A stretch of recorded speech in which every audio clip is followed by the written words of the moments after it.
Operation सिंदूर के दौरान भी हमारी सेनाओं ने पाकिस्तान को कुछ ही घंटों में घुटने टेकने पर मजबूर कर दिया था।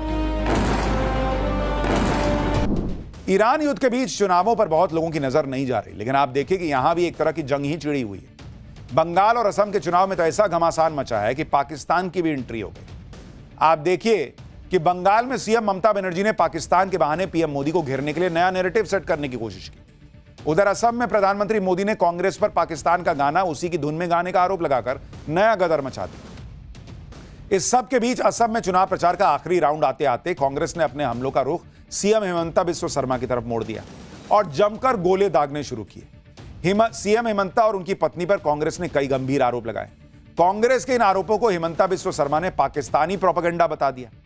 आज पाठशाला में बंगाल और असम के चुनाव में पाकिस्तान को लेकर मचे बवाल की एक एक डिटेल बताऊंगा। साथ ही सुप्रीम कोर्ट और संसद में ऐसा क्या हुआ कि ममता सरकार के धागे खुल गए, अरविंद केजरीवाल क्यों आज वकील बन गए, सब दिखाऊंगा। लेकिन एक छोटी सी झलक देखिए पहले।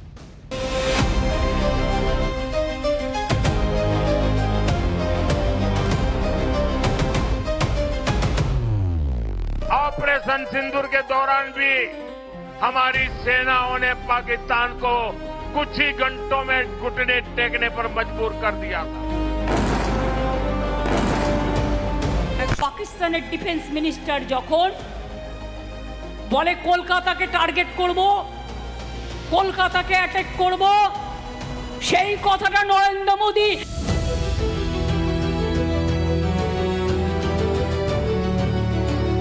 असम के मुख्यमंत्री हेमंता बिस्वा शर्मा की धर्मपत्नी रिनिकी भुइयां शर्मा के पास एक नहीं, दो नहीं, 3 पासपोर्ट है। अब ये पूरा जो कागज बनाया original goes to a Pakistani social media group name Pakistan in Ajman.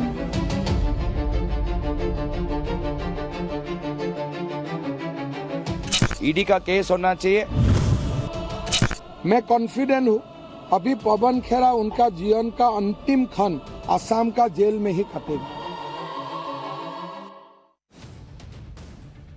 Bengal और असम के चुनाव में पाकिस्तान की एंट्री पर आगे बात होगी। सबसे पहले बात सुप्रीम कोर्ट की उस सख्ती की जिसने साफ कर दिया कि इस बार बंगाल के चुनाव के दौरान गुंडागर्दी और बवाल को बर्दाश्त नहीं किया जाएगा। मालदा में आपको याद होगा 1 अप्रैल को लोगों की भीड़ ने एसआईआर ड्यूटी में लगे न्यायिक अधिकारियों का घेराव किया था और उन्हें कई घंटे तक बंधक बना लिया। इस मामले पर आज सुप्रीम कोर्ट में सीजेआई सूर्यकांत की बेंच में सुनवाई के दौरान चीफ जस्टिस ने बंगाल सरकार को फटकार लगाते हुए कह दिया कि इस घटना में प्रशासनिक गरिमा को ताक पर रख दिया था। सुप्रीम कोर्ट ने अपने अधिकारों का इस्तेमाल करते हुए मालदा में हुई घटना से जुड़े सभी केस एनआईए को ट्रांसफर करने का आदेश दिया और बंगाल पुलिस को केस से जुड़े सभी दस्तावेज तुरंत एनआईए को देने का निर्देश दिया। सुप्रीम कोर्ट ने मालदा की घटना को प्री प्लान्ड और मोटिवेटेड बताया और आदेश दिया कि इस केस में बंगाल पुलिस ने जिन 26 लोगों को गिरफ्तार किया है उन सभी से एनआईए को पूछताछ करनी दी जाए, भले ही वो न्यायिक हिरासत में क्यों ना भेजे गए। सुनवाई के दौरान सख्त टिप्पणी करते हुए कोर्ट ने कहा कि बंगाल में ब्यूरोक्रेसी की क्रेडिबिलिटी कम होती जा रही है और सेक्रेटेरिएट और दूसरे सरकारी दफ्तरों में राजनीतिक दखल बढ़ता जा रहा है। कोर्ट ने घटना वाले दिन कलकत्ता हाईकोर्ट के चीफ जस्टिस का फोन कॉल नहीं उठाने के लिए बंगाल के चीफ सेक्रेटरी को फटकार लगाई।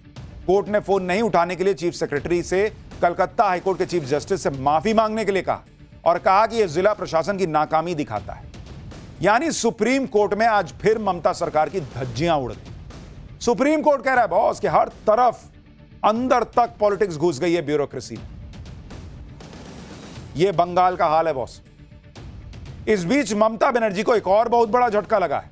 आज राज्यसभा के सभापति ने टीएमसी के उस प्रस्ताव को खारिज कर दिया जिसमें मुख्य चुनाव आयुक्त ज्ञानेश कुमार के खिलाफ महाभियोग चलाने की मांग की गई थी।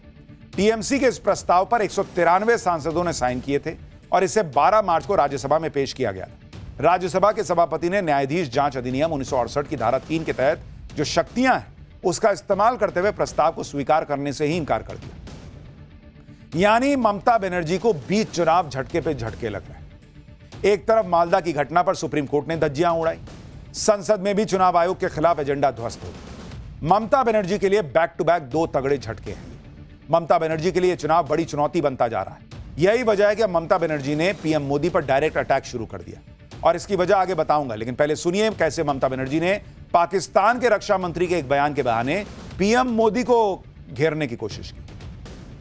কিন্তু পাকিস্তানের ডিফেন্স মিনিস্টার যখন বলে কলকাতাকে টার্গেট করব, কলকাতাকে অ্যাটাক করব, সেই কথাটা নরেন্দ্র মোদি কেন বাংলায় এসে কালকে বললেন না যে উইল টেক স্ট্রং অ্যাকশন? अब यह भी देखिए कि ममता बनर्जी पाकिस्तान के उस रक्षा मंत्री के बयान को हथियार बनाने को मजबूर हो चुकी हैं जो ऑपरेशन सिंदूर में हुई पिटाई के बाद कुछ भी बोलता रहता है। ऑपरेशन सिंदूर पार्ट 2 होने से घबराए ख्वाजा आसिफ ने एक बार फिर इस पर ऐसा ही बयान दिया और कहा कि अगर भारत ने इस बार कुछ किया तो पाकिस्तान कोलकाता तक पहुंच जाएगा। ममता बनर्जी कह रही कि इनको जवाब क्यों नहीं दिया प्रधानमंत्री मोदी ने। अरे भाई कोई स्टैंडर्ड भी तो देखिए, ये पाकिस्तान का 2 कौड़ी का रक्षा मंत्री, इसका जवाब देंगे? ये अलाय बलाय कुछ भी बोलेगा, इसका हम जवाब देते रहेंगे? जो जवाब देना था वो सेना ने दिया ना इनको। जिन पाकिस्तानी मंत्रियों के बयानों पर खुद वहां की पब्लिक भरोसा नहीं करती, उसके बहाने ममता बनर्जी पीएम मोदी को घेर रही। और इसकी वजह भी है, दरअसल बंगाल चुनाव की तारीखों के ऐलान के बाद पहली बार बंगाल पहुंचे प्रधानमंत्री मोदी ने चुनाव का नया एजेंडा सेट कर दिया। पीएम मोदी ने कूच बिहार में रैली की थी। बीजेपी की इस विजय संकल्प रैली में प्रधानमंत्री मोदी ने बंगाल की लड़ाई को भरोसे वर्सेस भय की लड़ाई बताया। पीएम मोदी ने कहा कि टीएमसी के भय का मुकाबला करने के लिए लोगों के पास बीजेपी का भरोसा है। इस बार चुनाव में बंगाल से भय भागेगा और बीजेपी की महाविजय से भरोसा जागेगा। एक बार प्रधानमंत्री नरेंद्र मोदी ने जो कहा उसको भी सुनिए। एक और टीएमसी का भय है और इसका मुकाबला करने के लिए आपके पास भाजपा का भरोसा है। मतदान वाले दिन टीएमसी के गुंडे आपको जितना भी डराए, आपको कानून पर भरोसा रखना है। इस चुनाव में बंगाल से भय भागेगा, भाजपा की महाविजय से भरोसा जागेगा। पीएम मोदी ने बंगाल की लड़ाई को भय और भरोसे की लड़ाई क्यों बताया, इसके लिए ममता बनर्जी का एक चुनावी रैली में दिया हुआ बयान सुनिए, जिसमें वो बंगाल की जनता को एक तरह से डर दिखा रही हैं कि अगर बीजेपी आ जाएगी तो क्या क्या हो जाएगा।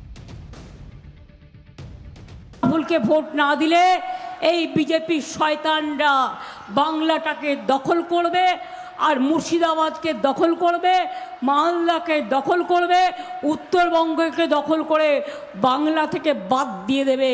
নানা রকম চক্রান্ত ষড়যন্ত্র চলছে। बंगाल में पाकिस्तान के रक्षा मंत्री ख्वाजा आसिफ की गीदड़ भभकी पर मचे बवाल के बीच आज पीएम मोदी असम भी पहुंचे। उन्होंने बताया कि कैसे भारत ने ऑपरेशन सिंदूर के दौरान कुछ ही घंटों में पाकिस्तान को घुटने टेकने पर मजबूर कर दिया था। इसके साथ ही पीएम मोदी ने आरोप लगाया कि ऑपरेशन सिंदूर के दौरान कांग्रेस वही गीत गा रही थी जिसकी धुन पाकिस्तान ने तैयार करके दी थी। ऑपरेशन सिंदूर के दौरान भी हमारी सेनाओं ने पाकिस्तान को कुछ ही घंटों में घुटने टेकने पर मजबूर कर दिया था, लेकिन कांग्रेस ने वही गीत गाया जो पाकिस्तान ने लिखा था, जिसकी धुन पाकिस्तान ने तैयार की थी और जो पाकिस्तान को पसंद है। कांग्रेस नेताओं का ये पाकिस्तान कनेक्शन हमेशा देश पर भारी पड़ता है। प्रधानमंत्री मोदी ने असम में पाकिस्तान को लेकर कांग्रेस को घेरा तो असम में एक अलग ही बवाल कांग्रेस और सीएम हेमंता के बीच चल रहा है। कांग्रेस नेता पवन खेड़ा ने सीएम हेमंता बिस्वा शर्मा और उनकी पत्नी पर गंभीर आरोप लगाए। इन आरोपों को सीएम हेमंता बिस्वा शर्मा ने पाकिस्तानी प्रोपेगेंडा बता दिया। पवन खेड़ा ने आरोप लगाया कि हेमंता बिस्वा शर्मा की पत्नी रिंकी भुइयां शर्मा के पास 3 देशों यूएई, एंटीगुआ, बारबुडा और मिस्र के पासपोर्ट। प्रेस कॉन्फ्रेंस के दौरान सीएम हेमंता की पत्नी के पास दुबई में 2 प्रॉपर्टी होने का भी आरोप लगाया गया।